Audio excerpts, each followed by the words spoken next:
In today's video, we're diving into a moment that's got everyone talking. Rachel Reeves' recent appearance on a BBC podcast. On the surface, it seems like a simple conversation where she talks about how frugal and down-to-earth she is.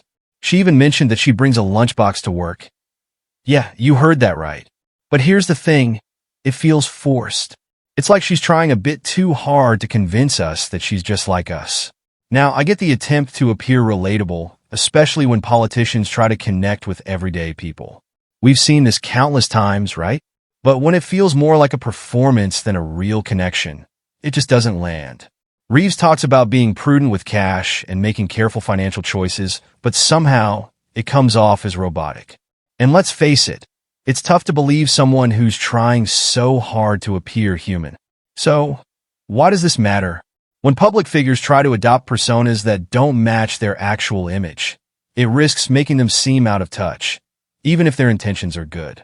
The real challenge here is authenticity, and no matter how much they try to make her seem relatable, it's hard to buy it when it feels too rehearsed.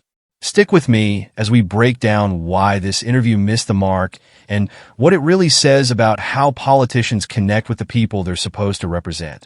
You won't want to miss this. You said last time you were on Political Thinking that your mum kept every receipt because she wanted to check that every single penny added It up. wasn't just because she wanted to check, she needed to check. We didn't have loads of money, we weren't poor.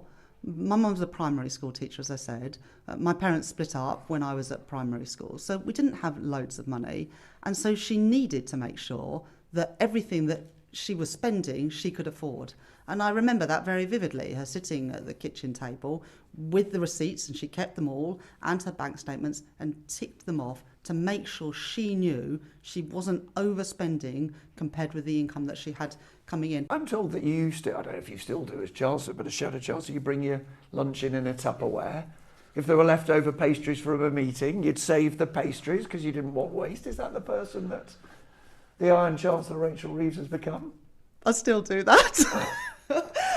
You still bring your lunch in a Tupperware? Not every day, but yeah, whenever I can, I do that. Do you make it, or do you get one of the family to make it? I make it. A couple of days ago, we had a breakfast, and there were some leftover pastries. So I'm not sure if the health secretary would approve of this, but I had a pastry for breakfast and a pastry for lunch. So I think that's good value for money. It might not be very good for my waistline. It makes the numbers add up.